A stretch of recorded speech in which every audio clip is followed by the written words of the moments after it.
पढ़ेंगे 12th जो हिंदी है उसके काव्य खंड का दूसरा पाठ पद जो है सूरदास के द्वारा रचित है, उसके बारे में हम लोग पढ़ेंगे। चलिए शुरू करते हैं। तो बता दें आप लोगों को कि जो सूरदास कवि हैं इस पाठ के हैं, पद पाठ जो है उसके कवि सूरदास हैं। इनका जन्म 1478 ईस्वी में हुआ, मृत्यु 1583 ईस्वी में। स्थान जो है इनका सिहीग्राम है। माता का नाम इनका यमुना दास है। पिताजी का नाम पंडित रामदास है और दीक्षा गुरु जो थे वह वल्लभाचार्य थे। ठीक है। इनकी जो रचनाएं हैं, रस सागर है, सूर सावली है, सूर सरावली, इसके अलावा साहित्य लहरी है, राधा रसगेली है, ये सब इनकी रचनाएं हैं। कुछ इनके बारे में महत्वपूर्ण बात इस चैप्टर से रिलेटेड जो है उसको जानते हैं। चलिए आगे करके पहला बात जानते हैं, ये जन्म से अंधे थे सूरदास। इसके अलावा दूसरा बात ये जानते हैं, ये भक्ति काल के कवि हैं सूरदास। इसके अलावा हम लोग जानते हैं कि कृष्ण भक्ति शाखा के ये कवि हैं। ये ब्रज भाषा में रचना हुआ है। इसके अलावा गौ इनका जो निवास जो किए हैं, इधर उधर भ्रमण किए हैं, तो वह हम गौ घाट में भी गए हैं, वृंदावन में भी गए हैं, पारसोली में भी निवास किए हैं। इसके अलावा पर्यटन किए हैं। इनका ये काम जो था, ये काम जो करते थे, पर्यटन करते थे, इधर उधर यात्रा करते थे, सत्संग करते थे, कृष्ण भक्ति करते थे, वैराग्य जीवन इनका था। यह जो थे स्वभाव से मृदुल थे, विनम्र थे, भावुक स्वभाव के व्यक्ति थे। यह इनकी रचना जो है श्रीमद् भागवत की पद्धति जो थी 12 स्कंद में थी। इसके अलावा श्री कृष्ण के जन्म शैशव किशोरावस्था का ये वर्णन करते हैं।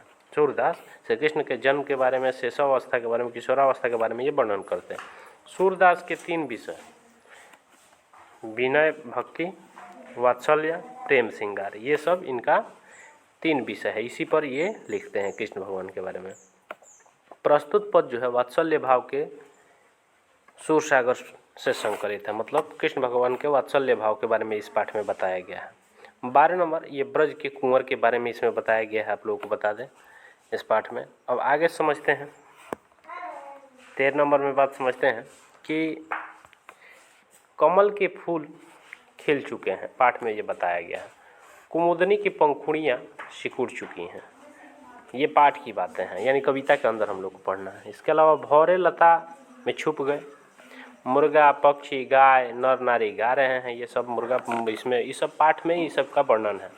नंद बाबा के गोद में कृष्ण भगवान बैठे हुए हैं, देखकर यशोदा आनंद ले रही हैं। इसके अलावा सूरदास जो है कृष्ण का जूठन मांग रहे हैं। ये सब कविता का मेन पॉइंट है, कविता में ये सब दिया गया। हम लोग जब पढ़ेंगे इसका भावार्थ तो समझ में आएगा। चलिए आगे देखते हैं, शुरू किया जाए लिरिक्स, यानी कि कविता को शुरू किया जाए। पहला है आप लोगों का, जागिए ब्रजराज कुंवर कंवल कुसुम फूल, कुमुद वृंद संकुचित भय भृंग लता फूले, तमचुर खग रोर सुनहु बोलत बनराई, रंभाति गो खरिकनी में बछरा हित धाई, बिंदु मलिन रवि प्रकाश गावत नर नारी, सूर श्याम प्रातः उठो अम्बुज कर धारी। ये हम लोगों का पहला स्टेंजा दिया है। ठीक उसी प्रकार से हम लोगों का दूसरा स्टेंजा भी दिया है, तो यहाँ समझते हैं। तीसरा दिया है, जयवत श्याम नंद की कनिया, कछु खात कछु धरनी गिरावत, छवि निरखती नंद रनिया, बरी बरा बेसन बहु भातिनी व्यंजन विविध अंगनिया, डारत खात लेत अपने कर रुचि मानत दधि दुनिया, मिश्री दधि माखन मिश्रित करी, मुख नावत सो छवि कहत न बनिया, जो रस नंद यशोदा बिलसत सो नहीं तिन्हु भुवनिया, भोजन करी नंद अचमन लीन्हु मांगत सूर जूठनिया। अभी हम लोगों ने कविता को पढ़ा, पद में जो दिया है 2 पद, इसको हम लोगों ने पढ़ा। चलिए इसमें कुछ अर्थ समझ लेते हैं, तब इसका मतलब किस वर्ड का वर्ड पावर समझते हैं, किसका अर्थ क्या होगा, फिर उसके बाद हम लोग इसका भावार्थ जानते हैं एक एक करके। तो बताते हैं, भृंग मतलब होता है भौरा, कंवल मतलब कमल होता है, कनिया मतलब गोद होता है, वृंद माने समूह होता है, रोर मतलब कोलाहल होता है, वनराई मतलब पेड़ पौधे होता है, अंगनिया मतलब अनेक होता है, तमचुर मतलब मुर्गा होता है, बिधु मतलब चंद्रमा होता है। फिर आगे देखते हैं। इसके अलावा अचमन मतलब कुल्ला करना होता है। आप कवि के बारे में कुछ जानते हैं तो तूल आप लोगों को बता दें। इसमें सूरदास जी भक्ति काल के एक महान कवि थे। कवि के बारे में हम लोग पढ़ रहे हैं। सूरदास जी एक भक्ति काल के महान कवि थे। इनका जन्म 1478 को दिल्ली के निकट सिही ग्राम में हुआ था। इनका मृत्यु 1583 ईस्वी में पारसोली गोवर्धन में हुआ था। इनके पिता का नाम पंडित रामदास और माता का नाम जमुना दास था। इनके दीक्षा गुरु का नाम श्री वल्लभाचार्य था। इनकी प्रमुख रचनाएं हैं सूरसागर, सूरसावली, इसके अलावा साहित्य लहरी, राधा रसकेली इत्यादि इनकी प्रमुख रचनाएं हैं। चलिए अब हम लोग इसका एक्सप्लेनेशन पढ़ते हैं, इसका भावार्थ पढ़ते हैं, अर्थ पढ़ते हैं एक एक करके कविता का। पहले दूसरा लाइन देखते हैं, मतलब 2 लाइन देखते हैं, फिर उसके बाद 2-2 लाइन करके पढ़ा जाएगा।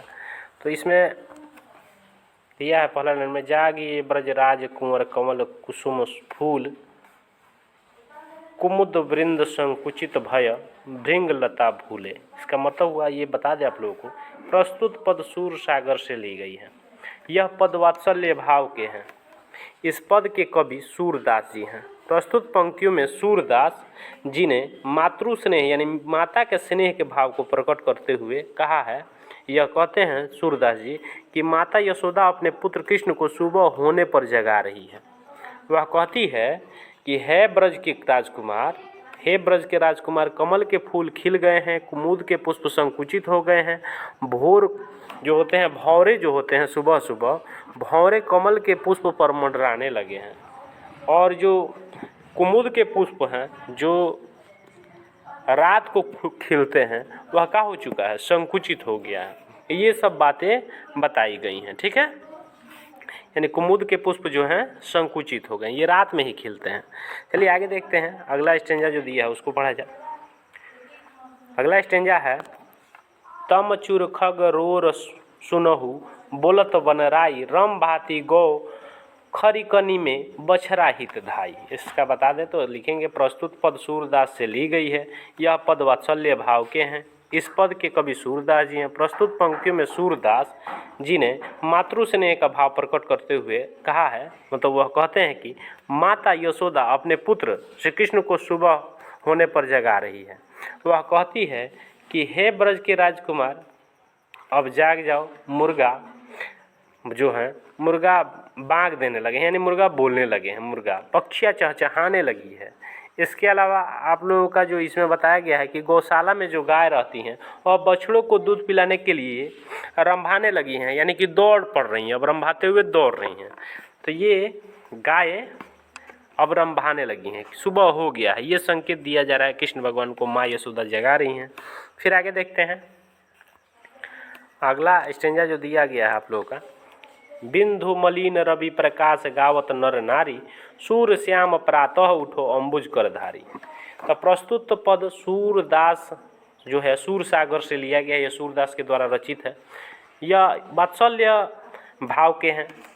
इस पद के कवि सूरदास जी हैं और वह बताते हैं, प्रस्तुत पंक्तियों में सूरदास जी जो माता का स्नेह होता है, मातृ स्नेह के भाव को प्रकट करते हुए कहते हैं, माता यशोदा अपने पुत्र कृष्ण को सुबह होने पर जगा रही है। वह कहती है, हे ब्रज के राजकुमार, कहती हैं कि हे ब्रज के राजकुमार, अब जाग जाओ, चंद्रमा का प्रकाश मलिन हो गया है, यानी चंद्रमा छिप गया है, सूर्य निकल गया, यानी सूर्य प्रकाशित हो गया है। नर नारियां प्रातः काल के गीत गाने लगी हैं, जो सुबह में पुरुष स्त्रियां होती हैं उठ करके गीत गाने लगी हैं, आरती भजन गाने लगी हैं।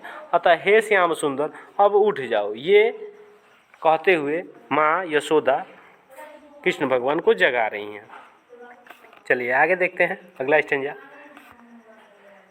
अगला स्टेंजा है आप लोगों का जो दूसरे पद से दिया गया है, जयवत श्याम नंद की कनिया, कछु खात कछु धरनी गिरावत छवि निरखती नंद रनिया।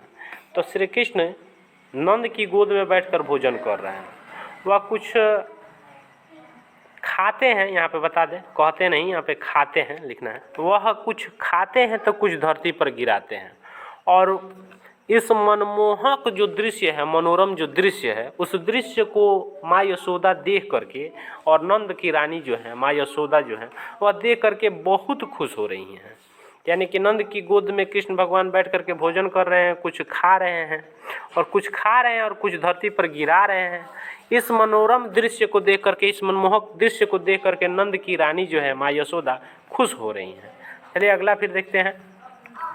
आगे दिया गया है, बड़ी बड़ा बेसन बहु भातनि व्यंजन विविध अंगनिया, डारत खात लेत अपने कर रुचि मानत दधी दुनिया। श्री कृष्ण नंद की गोद में बैठ कर के भोजन कर रहे हैं। उनके सामने विभिन्न प्रकार के व्यंजन है, जैसे बेसन के बाड़े, इसके अलावा बरिया भी हैं, बेसन का बाड़ा भी है और बरिया भी हैं इत्यादि बने हुए हैं। वह अपने हाथों में कुछ मतलब क्या करते हैं, लेकर के कुछ खाते हैं तो कुछ गिरा देते हैं, लेकिन उनकी रुचि केवल दही के पात्र में अत्यधिक होती है, यानी कि दही वह ज़्यादा खाना चाहते हैं। ठीक है, तो वह दही ज़्यादा खाना चाहते हैं। चलिए आगे देखते हैं अगला स्टेंजा में। अगला स्टेंजा है, मिश्री दधी माखन मिश्रित करी मुख नावत, सो छवि कहत न बनिया, जो रस नंद यशोदा बिलसत सो नहीं तिन्हु भुवनिया, भोजन करी नंद अचमन लीन्हु मांगत सूर जुठनिया। देखिए इस पंक्ति में बताया गया कि श्री कृष्ण नंद की गोद में बैठ करके भोजन कर रहे हैं। उन्हें दधी अधिक पसंद है। वह मिश्री दधी मक्खन को मिला करके, यानी कि दही को मिला लेते हैं और मिला करके अपने मुंह में डालते हैं।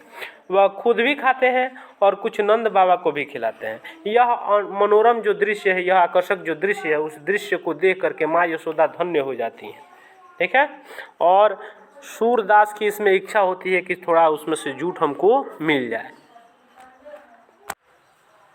चलिए अब ऑब्जेक्टिव प्रश्नों को देखा जाए। पद के रचयिता कौन है, तो हम लोग जानते हैं सूरदास हैं। दूसरा क्वेश्चन है सूरदास जी का जन्म कब हुआ था, तो 1478 ईस्वी में। तीसरा क्वेश्चन है सूरदास की मृत्यु कब हुई थी, तो 1583 ईस्वी में। अगला क्वेश्चन है चौथा, सूरदास जी का जन्म कहाँ हुआ था, तो सिहीग्राम।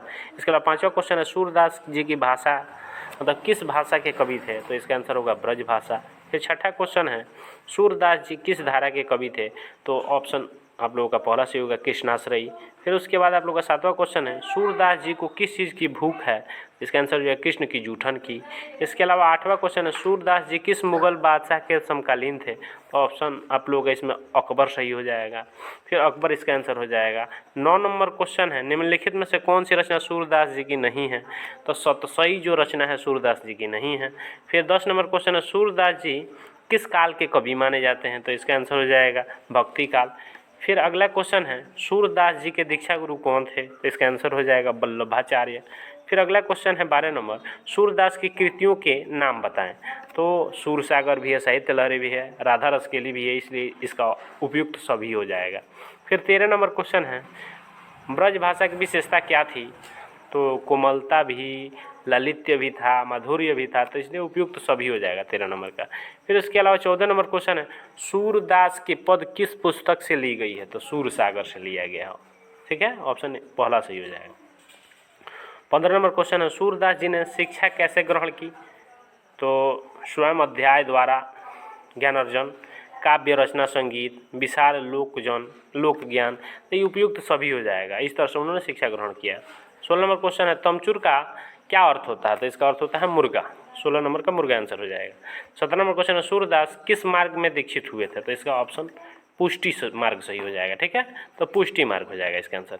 18 नंबर क्वेश्चन है कन्या का क्या अर्थ है, तो इसका आंसर हो जाएगा गोद। फिर अगला है 19 नंबर क्वेश्चन भगवान श्री कृष्ण किस कवि के पूज्य थे, तो इसका भगवान श्री कृष्ण किस कवि के पूज्य थे, तो इसका आंसर हो जाएगा सूरदास। ठीक है, सूरदास के पूज्य थे श्री कृष्ण भगवान। द्वितीय पद में किस खाद्य पदार्थ का उल्लेख नहीं हुआ है, तो अपूप का उल्लेख नहीं हुआ है, इसका आंसर हो जाएगा 20 का अपूप। फिर 21 नंबर क्वेश्चन है वल्लभाचार्य से मिलने से पूर्व सूरदास किस भाव के पद गाते थे, तो इसका दैन्य आंसर हो जाएगा 21 का दैन्य। 22 नंबर क्वेश्चन है प्रस्तुत प्रथम पद में कृष्ण सूचना दी जा रही है, तो कृष्ण को सूचना दी जा रही है किस चीज़ की, तो इसका आंसर हो जाएगा भोर होने की सूचना, यानी जगाया जा रहा है उनको, भोर होने के बारे में कहा जा रहा है। फिर 23 नंबर क्वेश्चन है प्रथम पद में गाय किस ओर दौड़ पड़ी, तो इसका आंसर हो जाएगा बाड़े की ओर। ठीक है, फिर अगला क्वेश्चन है 24 नंबर कृष्ण कहाँ बैठकर भोजन कर रहे हैं, तो नंद की गोद में। फिर अगला क्वेश्चन है 25 नंबर सूरदास के पिता का नाम क्या था, तो इसका आंसर हो जाएगा रामदास। फिर 26 नंबर क्वेश्चन है सूरदास के माता का नाम, तो इसका आंसर हो जाएगा जमुना दास। फिर 27 नंबर क्वेश्चन है सूरदास के काव्य में किस रस का प्रयोग हुआ है, तो पहला सही हो जाएगा वात्सल्य। फिर आप समझते हैं क्वेश्चन आंसर लघुत्तरीय इसका देखते हैं। कृष्ण खाते समय क्या क्या करते हैं, तो आप लोगों को बता दें कृष्ण खाते समय अपने बाल व्यवहार के कारण सबका मन मोह लेते हैं। भोजन करते समय वे कुछ खाते हैं और कुछ धरती पर गिराते हैं। वे दही, माखन, मिश्री मिलाकर खुद खाते हैं और नंद बाबा को भी खिलाते हैं। अगला क्वेश्चन है, गाय किस ओर दौड़ पड़ी? तो इसका आंसर होगा कि भोर हो गई है। ठीक है, जब भोर हो गया, कृष्ण को जगाया जा रहा है, कमल के फूल खिल चुके हैं, तो गाय क्या हो गई है, अपने बछड़ों को दूध पिलाने की ओर, मतलब दूध पिलाने के लिए उन लोगों की तरफ दौड़ गई। ठीक है, दौड़ पड़ी। अगला क्वेश्चन है, कृष्ण के थाली में कौन कौन से व्यंजन रखे हैं? तो कृष्ण की थाली में बड़ी, बेसन, दही, मिश्री, माखन इत्यादि व्यंजन रखे हुए हैं। अगला क्वेश्चन है फिर, श्री कृष्ण किसकी गोद में बैठकर भोजन कर रहे हैं? तो श्री कृष्ण नंद बाबा की गोद में बैठकर भोजन कर रहे हैं। पांचवा क्वेश्चन है, सूरदास द्वारा रचित पद कविता शीर्षक का सारांश लिखें। तो इस पद में दुलार भरे कोमल मधुर स्वर में सोए हुए बालक कृष्ण को भोर होने की सूचना देते हुए यह कहा जा रहा है कि हे ब्रज राज नंद के पुत्र, जागी, कमल के फूल खिल उठे हैं, कौमुदियाँ जो है, कुमुद पुष्प है का समूह जो है वो संकुचित हो गया है। भ्रमर लताओं को, मतलब भ्रमर जो है लताओं के ऊपर मंडरा रहे हैं, पुष्प के ऊपर मंडरा रहे हैं। इसके अलावा पुष्प तथा मुर्गा जो है, पुष्प के ऊपर मंडरा रहे हैं भौरे। इसके अलावा मुर्गे और पक्षियों के बारे में बताया गया है कि मुर्गे तथा अन्य पक्षियाँ के कोलाहल को, यानी कि हल्ला को सुनो जो पेड़ों पर बोल रहे हैं। गायें बाड़ों में रंभाने लगी हैं और बछड़ों के लिए दौड़ रही हैं। गाय रंभा रही हैं और बछड़ों के लिए दौड़ रही हैं।